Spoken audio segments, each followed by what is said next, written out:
The New York Mets suffered a brutal loss on Tuesday night. Things did not break their way by any stretch of the imagination. On the show today, we'll talk about it, but also could a Pete Alonso hot streak salvage the end of this season and give the Mets first place in the National League East? We'll be discussing that on this edition of Locked On Mets. You are Locked On Mets, your daily New York Mets podcast. Part of the Locked On Podcast Network, your team every day.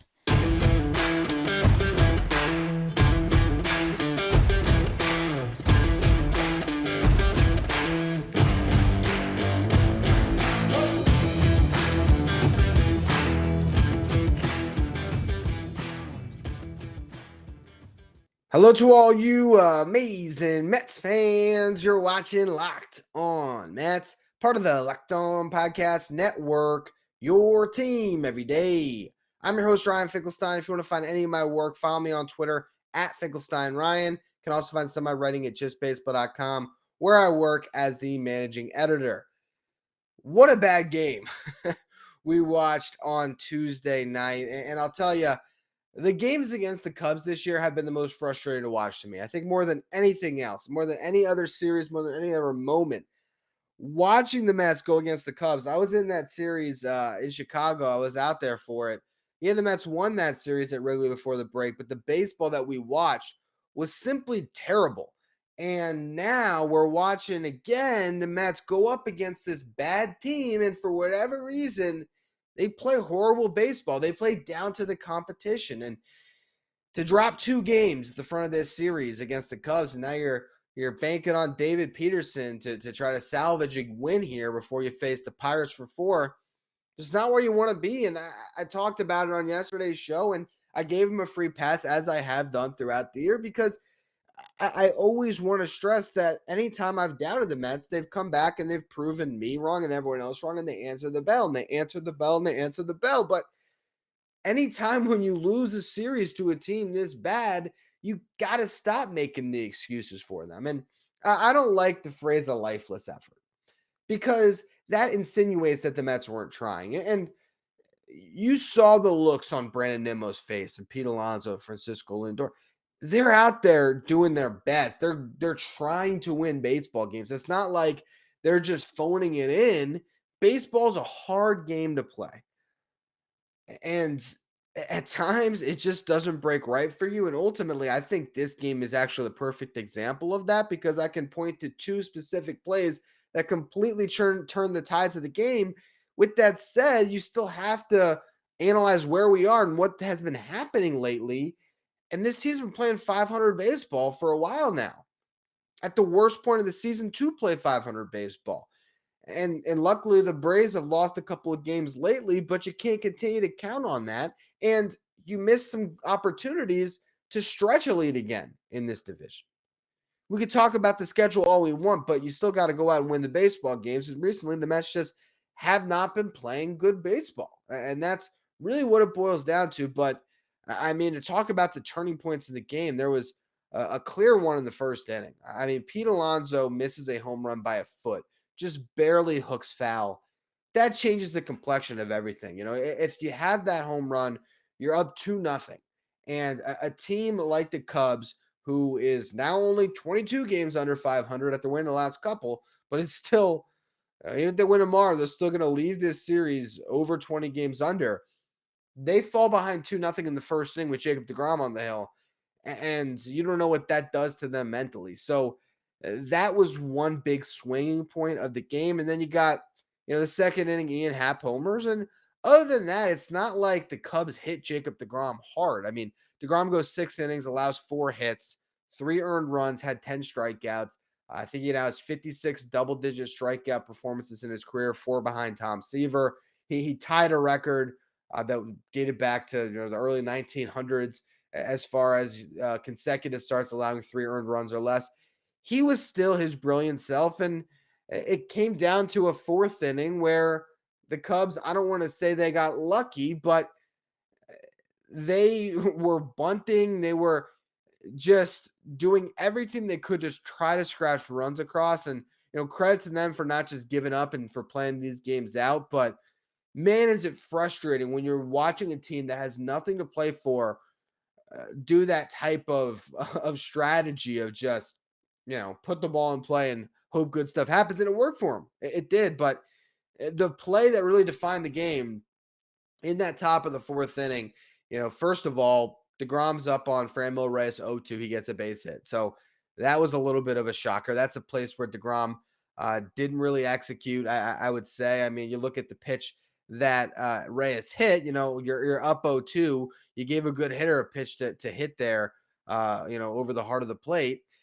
Would have been better to see him waste one and see if he can get him to chase and get a strikeout, but he just attacked him and it didn't work out for him. Ian Happ gets a base hit. He's a good hitter. So now you have two runners on, and you have Rafael Ortega up. He's unable to get a bunt down and was so bad with his form that he had the fingers over the front of the bat and basically got drilled in the hand. Has to exit the game, so they go and they grab Michael Hermosillo off the bench, and this guy 0-2 lays down a bunt, but is running completely in the field of play.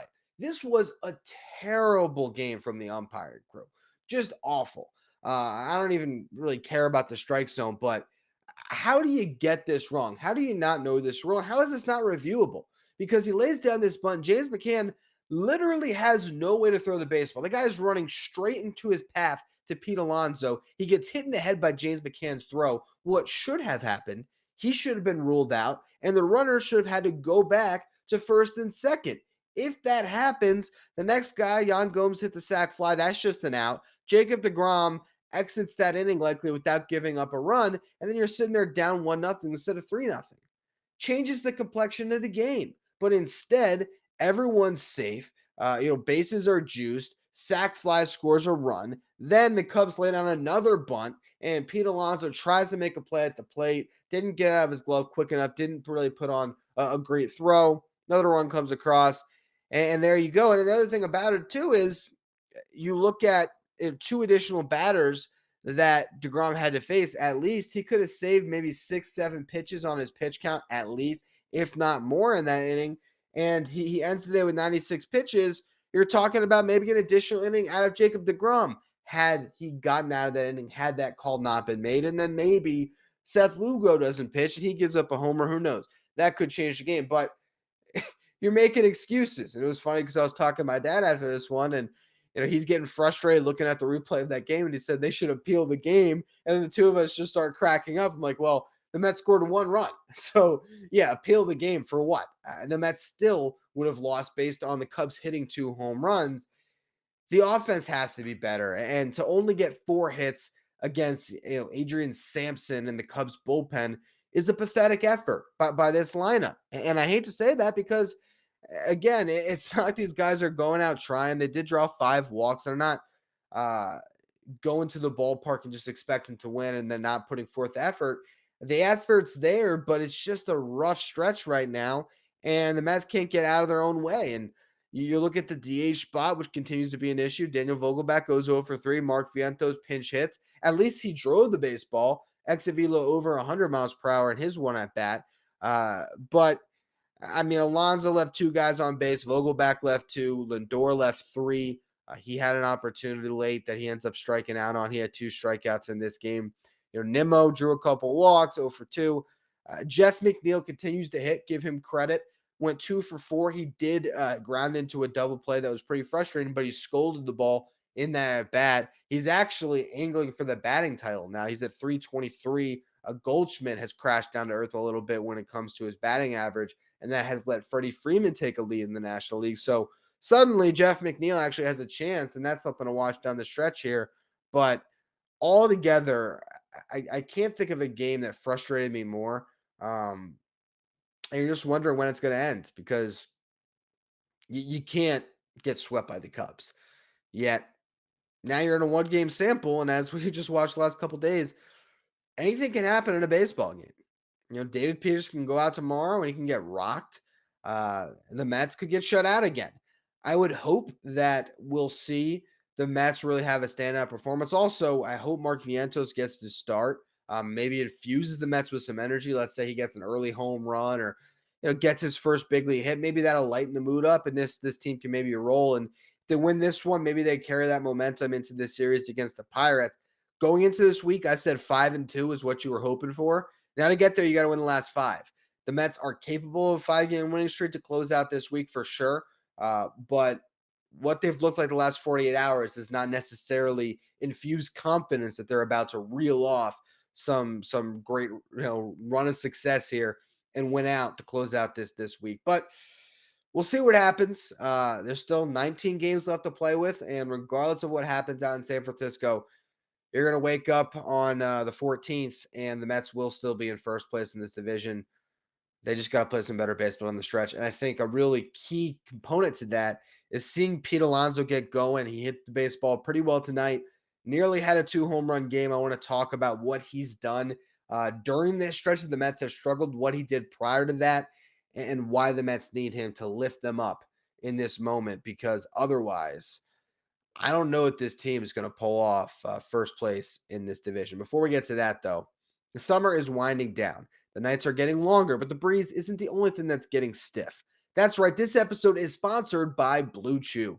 Guys, we all know that confidence can take you far in life. That's especially true in the bedroom, especially when it's time to step up to the plate, and that is where BlueChew comes in. BlueChew is a unique online service that delivers the same active ingredients as Viagra and Cialis, but in chewable tablets and at a fraction of the cost. You can take them anytime, day or night, so you can plan ahead or be ready whenever an opportunity arises. The process is simple. Sign up at BlueChew.com, consult with one of their licensed medical professionals, and once you're approved, you'll receive your prescription within days. The best part, it's all done online, so no visits to the doctor's office, no awkward conversations, no waiting in line at the pharmacy. Blue Chew's tablets are made in the USA and prepared and shipped direct to your door in a discreet package. With Blue Chew, men everywhere are excited to see the postman, because when your package has arrived, your package has arrived.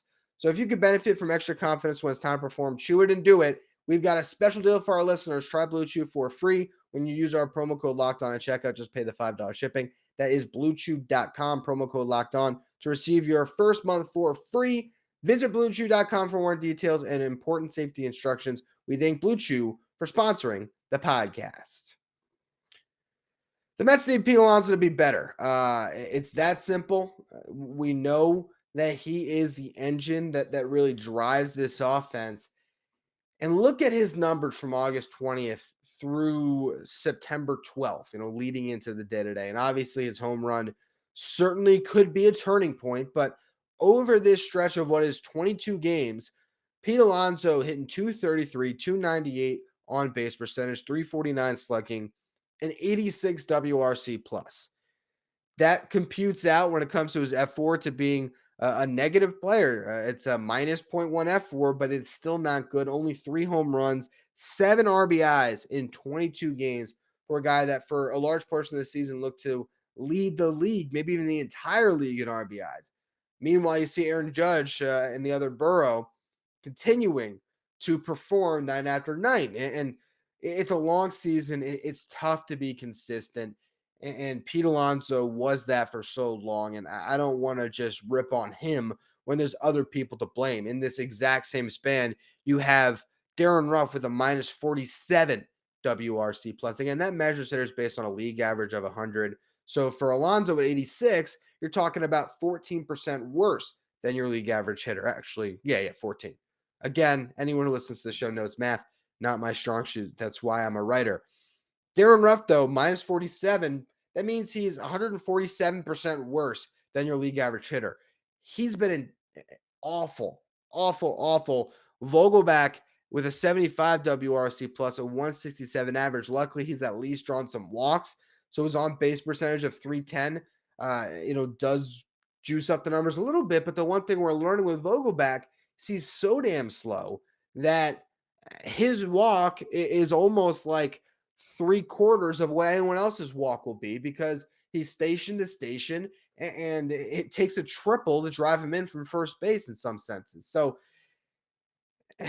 or a good double. I mean, that's selling him a little bit short, but I'm sorry, Vogelback. I'm a little frustrated right now. I apologize if I'm a little bit harder on you than I should be, but you look at this Mets lineup during this stretch, and with Pete Alonso struggling, you're looking at the last 23 games where the Mets are 12-11. Not good, not good at all. And You look at other hitters in this lineup, and it's actually shocking to see so many guys are performing, but without Alonso, it doesn't work. Eduardo Escobar in this same exact span has a 245 WRC plus. It's 145% better than your league average hitter. He's hitting 420 with a 455 on base percentage and 5 home runs. Nimmo, 4 home runs, 154 WRC plus, getting on base at a 380 clip. Jeff McNeil, an identical 380 on base percentage, 349 batting average, 130 WRC plus. Mark Canha, 361 on base, 156 WRC plus. He's got 4 bombs, 14 RBIs, production up and down. Starling Marte, before he went down in 16 games, was really hitting the ball well. 309 average, 397 on base, 491 slugging, 157 WRC plus. You got McCann and Nito both hitting over 300 during this stretch. McCann's actually getting on base at a 389 clip. That's in 11 games played, but still a positive sign. Nito actually slugging at a 552 clip with the 141 WRC plus. So all these guys above average contributions. Tyler Naquin slightly above average with 106 WRC plus. Francisco Lindor has not been his usual self, yet he's still been above average in the sense that he's got a 244 average, 330 on base, 384 slugging. That's not great, but the 109 WRC plus tells you that he's at least competing out there. He's drawing his walks. He's not striking out too much, and I think his woes have not been nearly as bad as Alonso's. You need Pete to be successful. It's just that simple. It's part of my frustration in the Mark Vientos conversation all year, just because he has the type of pop that could be game changing, and you never gave him a chance to establish himself. So now, yeah, he might start against Smiley. He will probably start against Drew Smiley, but you can't expect him to save the Mets season.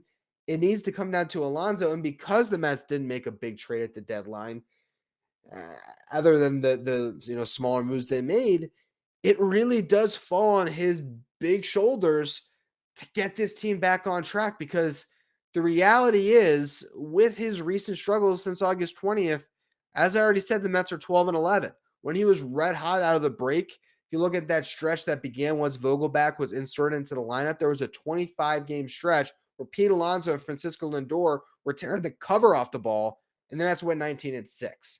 That's the difference, and that's what they have to get back to. I want to talk about that a little bit more in just a minute, what Alonso did during that stretch and why I believe we could see him close out this season really strong. We're going to get to all that in just a minute. But first, a quick word from our sponsors. So you look at what Pete Alonso did in that stretch of the season where the Mets went 19-6. So, you start on July 24th, you go to August 19th, 25 game sample. Pete Alonso was drawing walks at a 12.3% clip, striking out 18.9% of the time.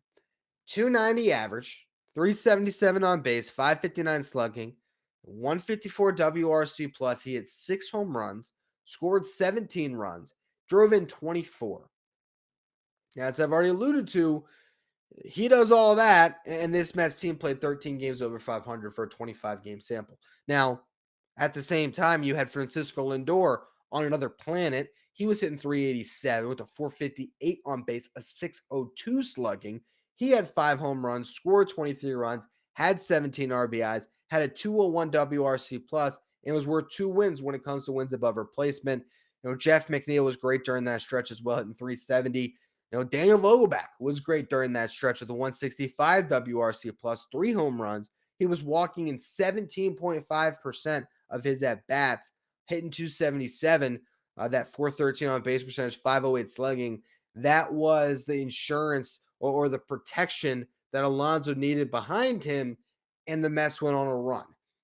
They're not playing teams that are any better than the teams they played during that stretch where they went 19-6.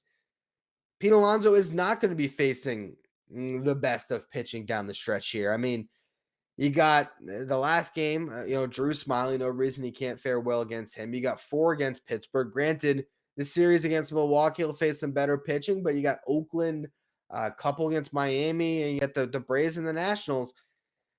There's no reason why Alonso can't get hot. And the fact that he hit 2 bombs today, To me, that is a good sign of things to come. Home run hitters can go on streaks, and the Mets desperately need it. Right now, you look at Pete Alonso's season as a whole: 33 home runs, 109 RBIs. 40, to me, always seemed attainable. Now, because he's gone through a little bit of a lull, talking about 7 home runs in 19 games, not quite as attainable. Actually, his 34th tonight. Fangraphs has not updated that yet. So, granted, 6 home runs, I guess, then you're looking at for Pete. If he can do that, if he can get himself back on track here, hit this final 6 home runs, get himself over 125 RBIs, which, again, you look at the season stats, that would be 16 RBIs over a 19-game span. Certainly doable. I think the Mets could still be in prime position here to go on a run down the stretch and find their way to win the division. But what I like to see is a little winning streak. You want to see the Mets play great baseball.